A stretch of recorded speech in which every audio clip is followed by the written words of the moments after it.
a little mini module, mini course on how we learn, and a lot of familiar faces, so I'm glad you returned for week number 2. My name is Lynn Bryan, and I'm the director of Catalyst, Center for Advancing the Teaching and Learning of STEM. I'm also a professor in curriculum and instruction and physics and astronomy. And last week, we ended our session with looking at a video called Minds of Our Own. Do you remember that video about the kids sitting in the dark? And I'm not sure if we got to the point where they showed a class that was learning about electricity, a teacher who had been teaching for like 30 years. Did we get that far? No? Well, the basic gist of what happened was the kids were learning about a month-long unit on electricity, and a student not much younger than yourselves was being interviewed about how to get a light bulb to light. And the short story is that she insisted that you needed to be able to put the bulb in something. You needed a socket.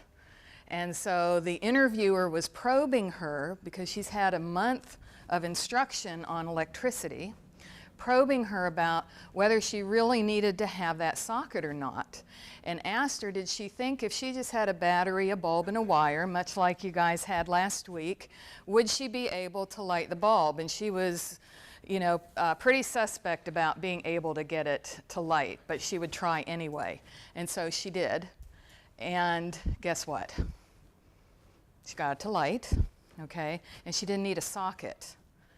And much like the kids who were in the dark room who thought if I stayed here, 5 days or 5 years or whatever that young girl said, she wasn't convinced that she still didn't need a socket. And so she asked, or he asked her, now in light of the evidence, basically, are you convinced? And she still was a little wavering. And then when he asked her, how would you teach it? She said, well, I would explain, da-da-da-da-da-da. Well, he didn't explain to her that she didn't need a socket. He didn't explain to her that she needed to put the wire this way and the battery and the bulb in this configuration.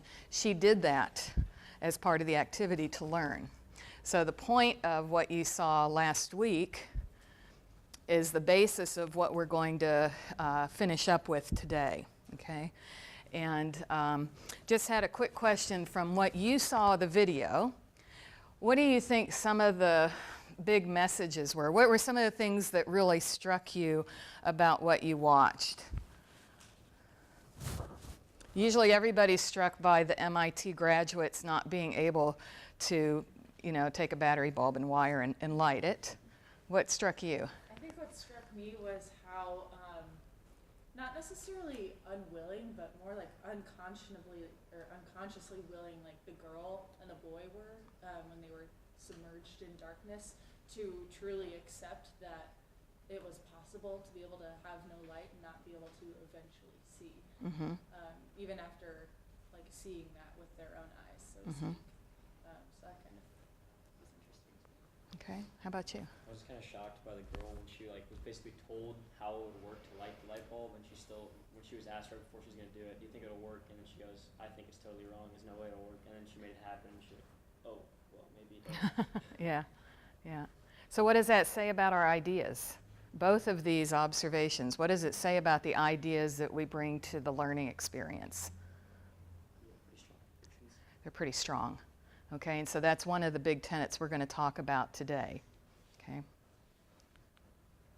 I wanted to give you these resources. Everything's online that I'm going to refer you to. If you're really interested in learning, if your project has to do with designing a learning experience, I would suggest going to Annenberg Learning and looking at a private universe, which is similar to Minds of Our Own. The reason why I like Minds of Our Own is when I teach a full-blown course, we do the whole lesson on circuits, and this has a high school class with, a circuit lesson, and it's really relevant to the experience we do in our class. But a private universe is about the seasons.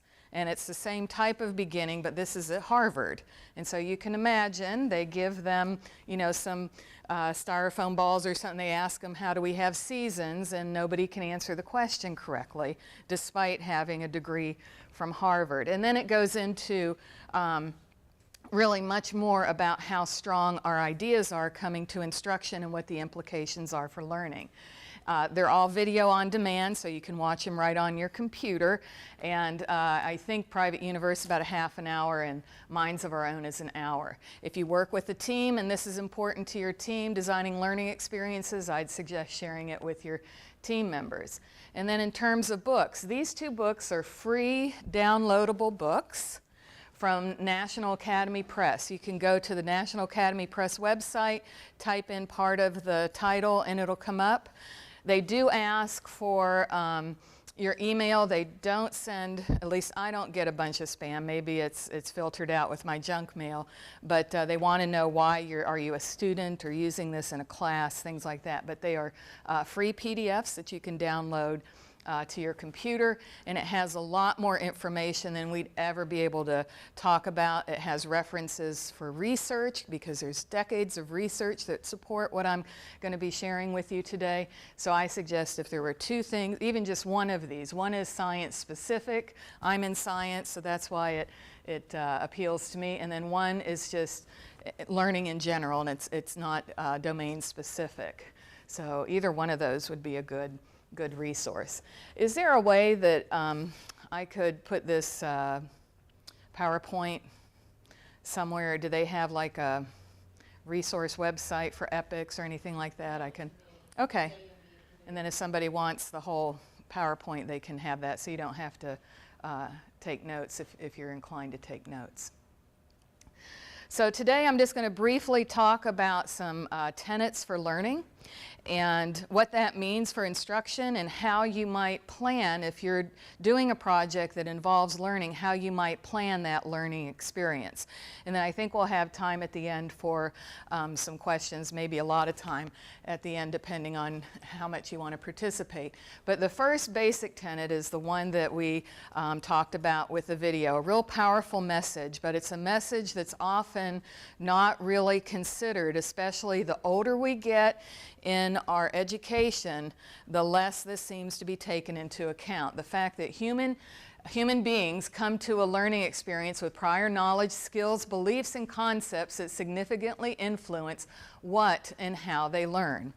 And the basic idea is that you construct new knowledge based on the knowledge, skills, beliefs that you bring into the learning experience, and it's not always something you're very aware of. There are a lot of different studies. One study that I like is about acceleration due to gravity. And it's really hard to think about the fact that in the absence of friction, something like a big boulder and a feather could fall at the same rate. And there are lots of different studies in science about how light travels, reflection and refraction. There's studies about electricity and how our prior ideas, and oftentimes you can link them to experiences that students have had that influence their learning. So it's really important to think about the fact that when you're designing some instruction, you're designing a display for Imagination Station or something like that, to find out. You can go to the web. I don't like the word misconceptions, but that's a pretty popular word in education circles because it has a negative connotation. Oftentimes our conceptions are not completely wrong. They're somewhere in between, and they are ideas that we build on, and it's a foundation that can change and be revised. So I like to think of it as prior ideas. Some people say naive ideas. To me, that's a little more like misconceptions. But if you've got a topic that you're working on, one source of finding out what do kids usually think about these ideas, what are some of the naive ideas or prior ideas they might bring to instruction, Google it, and there's all kinds of lists of ideas that could help you, okay? So there's a little story. Maybe when you were young, you had your parents or brothers or sisters or somebody read books to you. There's an author that's a children's author that has a book that really has an underlying message that's really good for thinking about learning. And the book is called Fish is Fish, and it's by Leo Leone. And it's about this this fish right here befriends this little tadpole, and they look a lot like each other. They're underwater, and they befriend each other. And as the tadpole becomes a frog, he starts to, have legs, which is different than the fish. And the fish is wondering, you're not supposed to have legs. You're like me.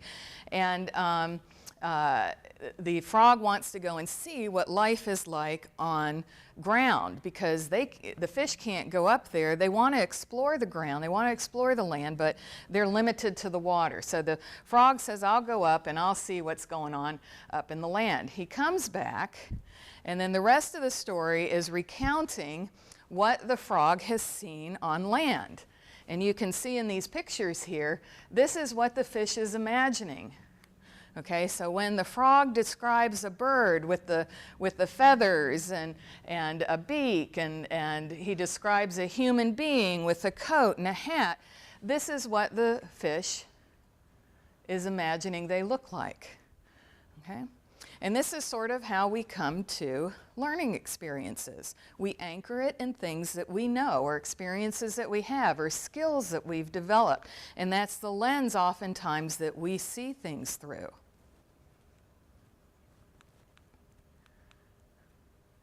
This is a quote from the video that we saw, Minds of Our Own. Rosalind Driver, who is now deceased, but at the time when she was living in the 90s, was one of the probably biggest experts in cognitive science within the domain of science, Rosalind Driver. And she was saying, as long as the expert tells the story clearly, and that the person who is learning is listening and paying attention, then they will automatically build up the understanding that the expert has. That sounds a lot like how we sit in lectures, right? We've got an expert who, I've taught many classes in physics, and you have a lecture hall of 250 students. We don't have a ton of choice of how we deliver the information, but as long as you're paying attention and I say it clearly, and maybe even say it louder, you might understand a little better. Well, the fact is that that's not what decades of research tells us. All of our current knowledge now in cognitive science and cognitive psychology and in science education is telling us that it simply does not happen. Children may well be listening, paying attention to what is being said, or what they're reading in a book, but they are constructing it in different ways to the ways that the teacher intended. And that is the issue that we have to deal with. And so basically, there's a lot of good evidence in our science education research, cognitive science research, that tells us that when teachers pay attention to what students know and integrate that into their instruction, when they design tasks that could accommodate the fact that students may interpret information differently than the teacher intended, and they monitor students' progress through the learning process, students have a much higher rate of success of understanding the content. That just makes sense, doesn't it? The second thing is, and I mentioned this last week, is that it's super important that the learner is the one that expends the mental energy.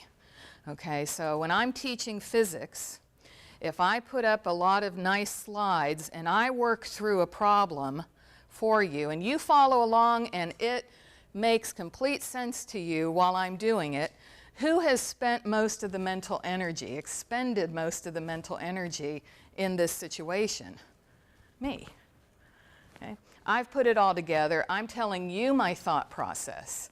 Okay? And a lot of us over time have learned to be able to work in that situation, have been able to learn and accommodate our learning based on that type of instruction. And for some of us, it works. Okay, but I can tell you, once you become a parent and you have a child, you'll look at learning completely differently. There are subjects that my daughter can listen to somebody ad nauseum talk about and understand, but then when it comes to math, she can follow along with what the teacher's doing, but you give her a problem at home that's almost like it, and she really struggles with it. And she learns when she has to do it and make sense of it.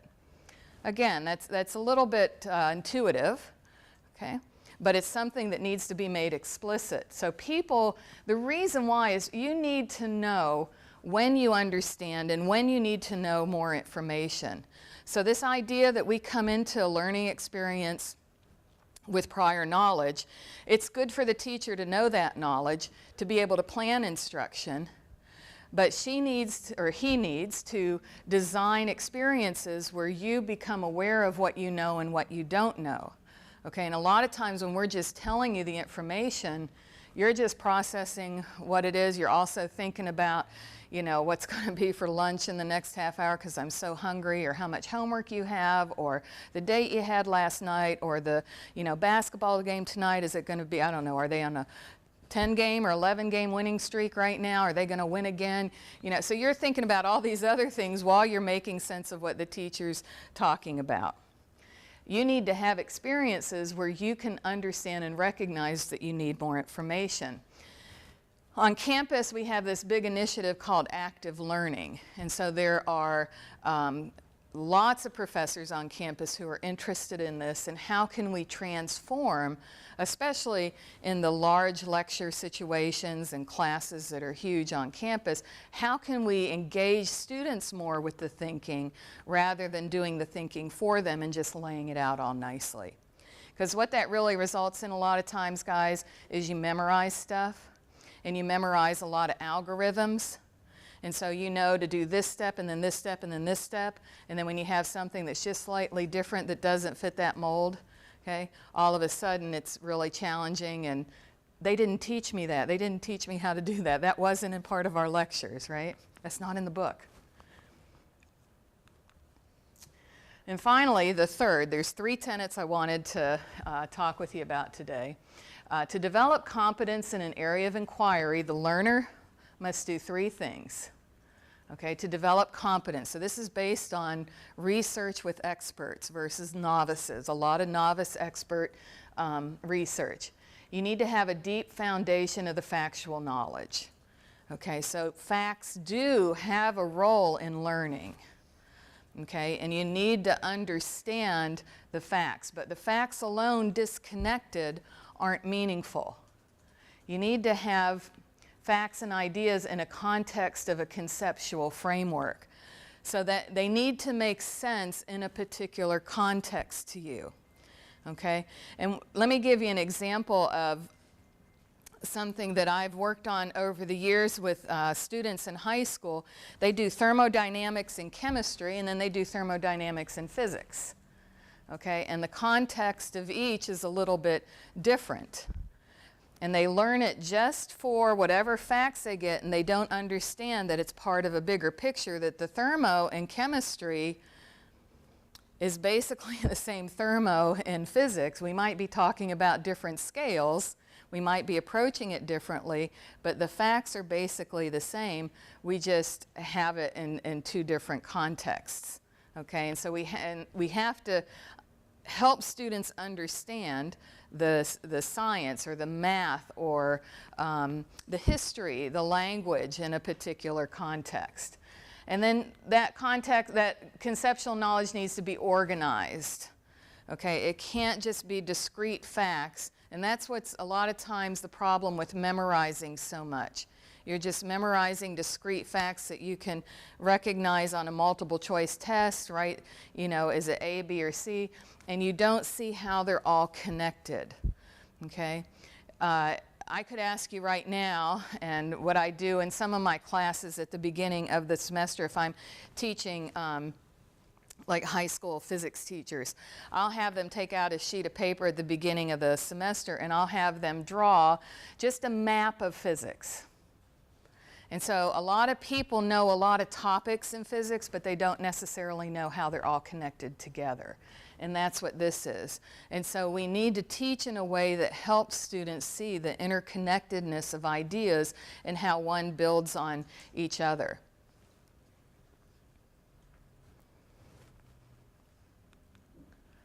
There was a study that was done with a group of students. One group of students had some instruction on refraction of light.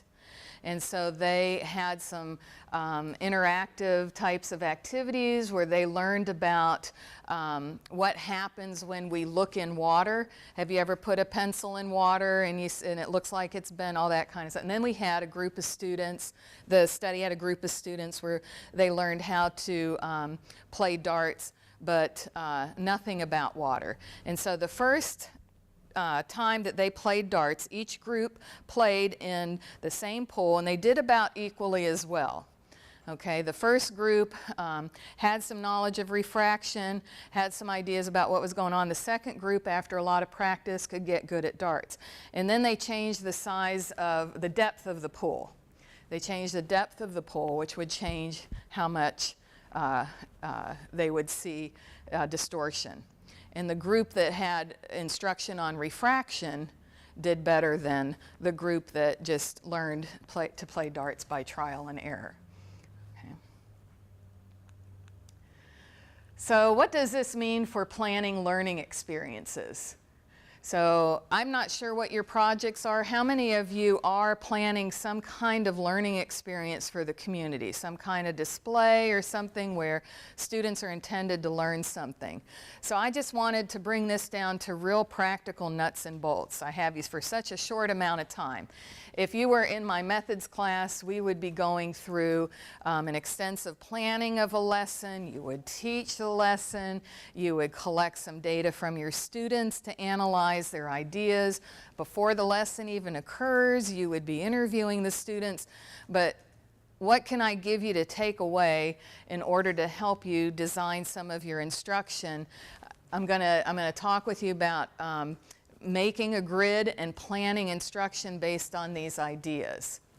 The first thing you want to consider is, what do I want the learners to know? Okay, so whatever topics your display or your project is about, become an expert in that content. Okay, not just the facts, but the interconnectedness of the facts. Learn about your content and think about, of all of this stuff, let's say, what's one of the topics that you guys are doing in your projects? What's your project? What's your project about? Making a maze? Mirrors and lenses. So you're going to be doing reflection and refraction. And so that's a cool topic, okay? It's really cool stuff. You can make periscopes. You can try to hit a target by, knowing how light reflects off of a reflective surface like a mirror, or go through a lens and how it bends. And so you have to think about, what do I want students to learn about reflection? What do I want them to learn about refraction? Okay, and you probably don't want them to learn all kinds of equations and things like that. You just want them to learn about the behavior of light, what happens to a light ray when it goes through this. So think about what you want students to know and what is reasonable for that learner. And we'll talk in a minute how you would find out what's reasonable for that learner. Second question is, how will I know the learner knows what I want them to know? Okay, so think in your mind, when they're going through my learning experience as an instructor or a learning experience planner, how am I going to know that they're learning what it is that I set out for them to know? And then finally, this is where you design your activity. What will the learner do to learn what I want him or her to know? So the last thing you do is you pick your activity. You want to make sure that you know the content and that you've identified what is it that you want them to know, how you're going to know that, and then you're better able to design an experience that helps them show you that they know what you want them to know. Okay? So those are three really important questions. How do you take into account learners' prior knowledge in all of this? The one thing, and I haven't worked with EPICS for a little while, but when I first worked with EPICS, my first question to a group was, so have you talked to fifth graders when they were designing something for upper elementary? Have you ever talked to a fifth grader about what they know? Okay, so if you're designing a learning experience for a particular group, try to find a way to talk to someone, because probably, let's say you're designing it for a 5th grade class. When's the last time you talked to a 5th grader? When you were in 5th grade? Okay, talk to a couple of 5th graders. One of the things that I have my students do before they start designing a lesson is they go and they do a content interview with the kids.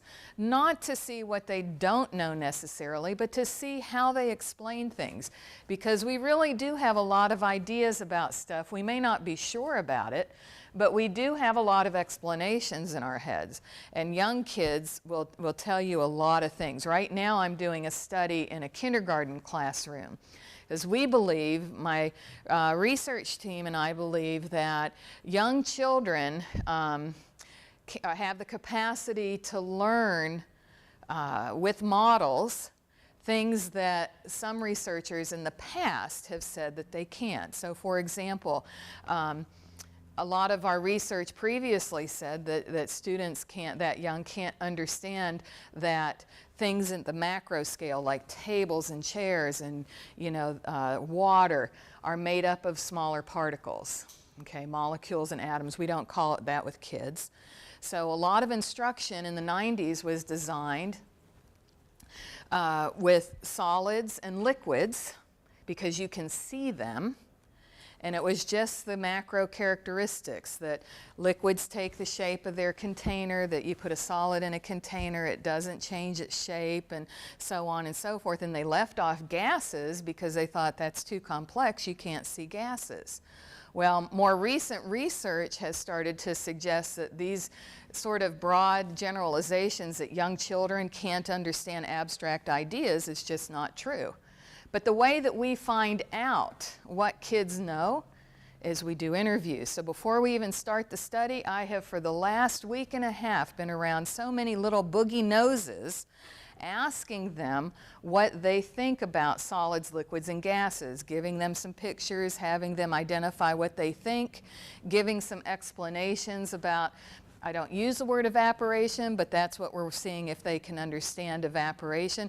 And it's just all their pre-ideas. And we have a pretty good idea about what they might think, because we did this work at 2nd grade and it turned out to be very successful. So we think, we have a pretty good idea what kindergartners think. But I tell you, if we had not done this part, which is an essential part of a research study, we would not have known just how much. These kids know a lot. These kids come into kindergarten knowing a lot more, some of them, than I ever anticipated. So you got to talk to the kids. If you're designing instruction for a particular grade level, you got to talk to the kids and see what they know. So this is a chart that I would suggest that you and your team make, is that you put each of these in a category. What do I want the learner to know? How will I know the learner knows what I want them to know? And what will the learner do to learn what I want him or her to know? And so I just took the example based on what we worked on last week with the batteries, bulbs, and wire. Okay, and just for those who were sort of left frustrated that they weren't sure what those 4 configurations would be, they're on the board over there, and I'm happy, later on to talk with you about them and go through anything that you want to know about circuits. The first question, what do I want the learner to know, is all about concepts and learning goals. Okay? So again, you have to know the content, you have to know what the concepts are, and then I'll show you how you turn that into a goal for learning. Be really explicit about what you want them to do. So how do you find out what a 2nd grader is supposed to learn in school about states of matter? How do you find out what a 12th grader should be learning in calculus? Where do you go to find that out? There's the standards on the internet. Yeah, there's the standards on the internet. I don't know if you guys are young enough that you grew up probably in an era. Did your teacher ever have a teacher who wrote the standards up in the corner of the blackboard every day, like what you're going to go over, and it was written? No, some schools it was required by the teacher in every class to write what the standard is. But Indiana has a set of standards. If you go to the Indiana Department of Education and just say academic standards or science standards, in your case, you could put, you know, the grade level science standards. I think reflection might be about 3rd grade, and then it recurs again in middle school, and then you have it more complex in high school. But you can get the academic standards just to get an idea. What do 7th graders need to know in math? When we talk about how will I know the learner knows what I want them to know, we're just talking about assessment.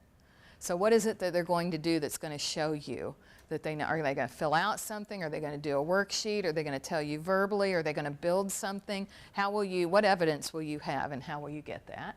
And then when we talk about what they will do, we're talking about the activities. Okay? And we call this backward design. The tendency is to want to find the fun activities and just do the activities and hope that they'll learn what you want them to know, and then if there's a worksheet or something, we'll do that. But the real way that you should purposefully